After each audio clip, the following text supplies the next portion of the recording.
Prove that each trigonometric statement is an identity. State the non-permissible values of x so the identity is true.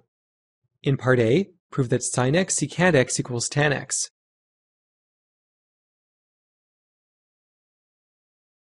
In a trigonometric proof, we use identities and algebraic techniques to show that the left side of a statement is algebraically equivalent to the right side.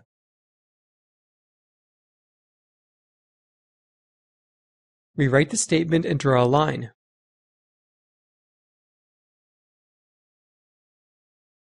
When completing a proof, we use the term statement to describe the original equation. This is because we don't know yet if the left side does in fact equal the right side, and the term statement makes no implications about truthfulness. If the proof works out, we can upgrade the description to being an identity, which does imply truthfulness.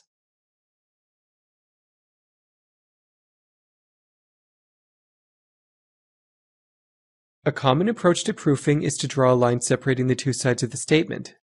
Work on one side of the statement until it equals the other side.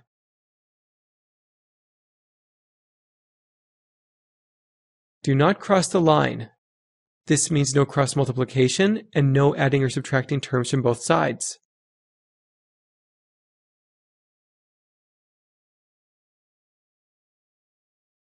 Now we'll complete the proof.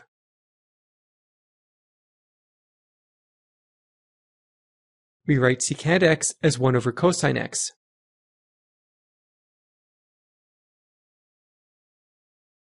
Multiply to get sin x over cosine x.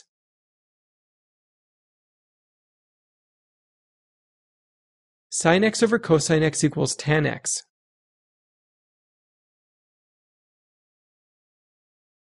The left side equals the right side, completing the proof.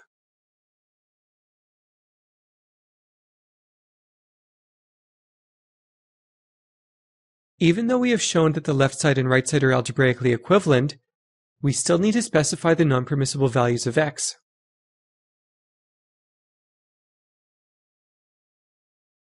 Recall that non-permissible values occur whenever a denominator becomes 0.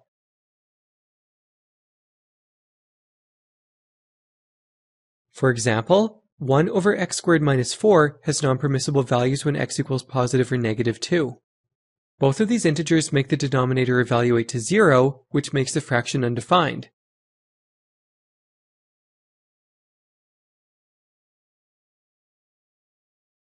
This step has a denominator, so we need to identify the values of x that make cos x equals 0.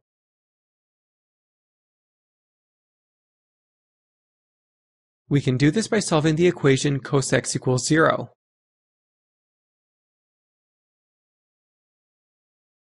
Recall that trigonometric equations can be solved by using the unit circle, finding intersection points, finding x-intercepts, or using a calculator. The animated examples for this lesson provide a graphical solution as a convenient reference.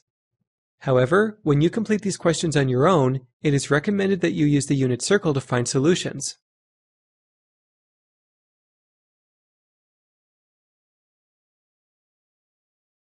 The non-permissible values occur when cos x equals 0 at pi over 2 plus n pi, where n belongs to the set of integers.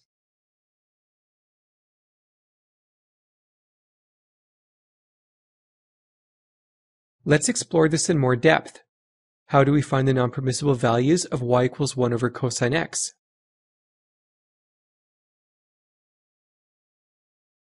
The first thing we need to do is solve the equation cosine x equals 0.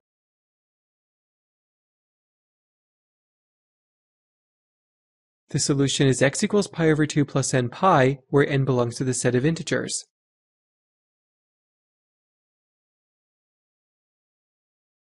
The solutions of cosine x equals 0 become the asymptotes, or non-permissible values, of y equals 1 over cosine x.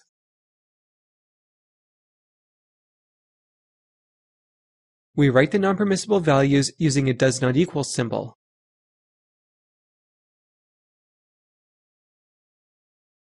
Remember, the values of x that make the denominator equal to 0 become the non-permissible values of the function.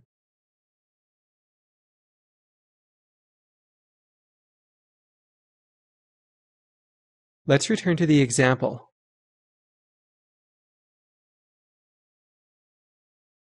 Use a graphing calculator to inspect the graphs.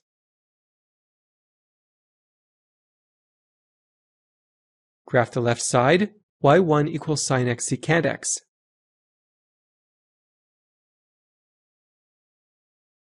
Then graph the right side, y2 equals tan x.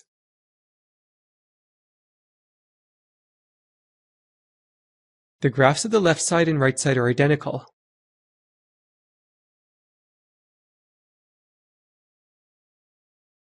In conclusion, sin x times secant x equals tan x is an identity as written since the graphs are exactly the same. However, since non-permissible values are present, it is considered good form to write the identity with the variable restrictions.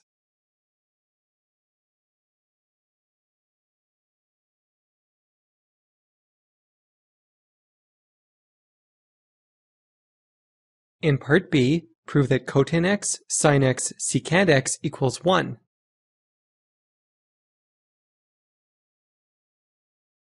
Rewrite the statement and draw a line.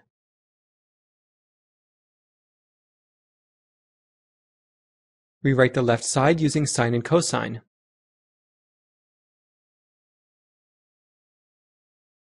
Cancel.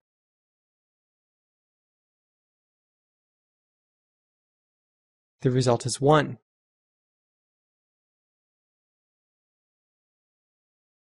The left side equals the right side, completing the proof.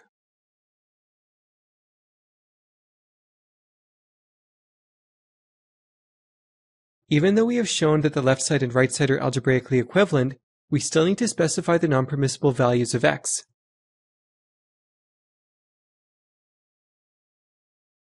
There are two denominators. We need to identify the values of x that make sin x equals 0 and cos x equals 0.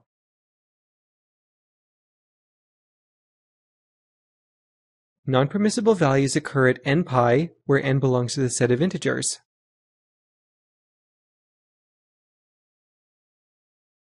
They also occur at pi over 2 plus n pi, where n belongs to the set of integers.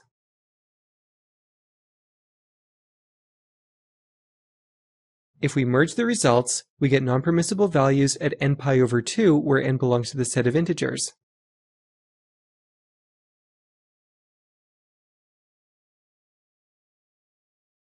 Now inspect the graphs of the left side and right side of the equation.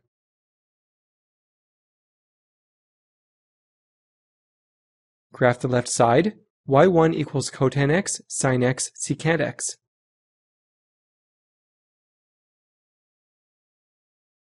Now graph the right side, y2 equals 1.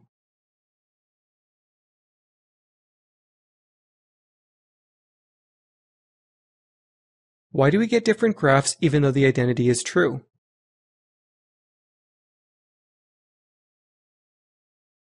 When we graph y equals 1 in a calculator, the calculator has no way of knowing if the 1 is just a number or the result of a lengthy simplification.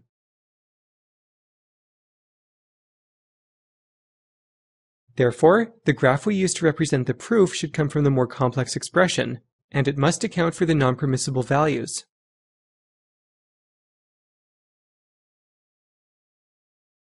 Technically, it is incorrect to say cotan x times sin x times secant x equals 1 is an identity because the left side and right side have different graphs.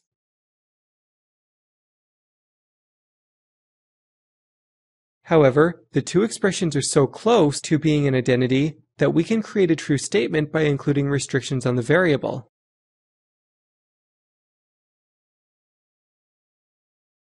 If we write the statement as cotan x times sin x times secant x equals 1, with the restriction that x cannot equal n pi over 2, where n belongs to the set of integers, we now have a completely true statement and can call it an identity.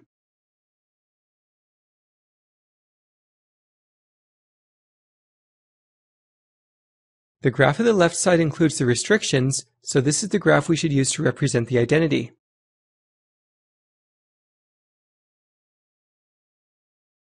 Note that the graphing calculator does not show the holes for y equals cotan x times sin x times secant x.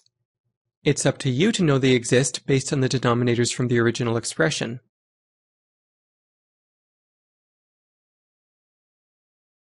If we graph the left side in a graphing calculator as shown, then use second trace value to evaluate the function at pi over 2, the calculator returns no result.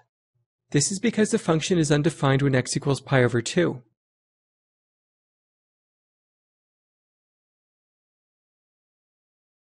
In conclusion, cotan x times sine x times secant x equals 1 is not an identity as written since the graphs are not identical.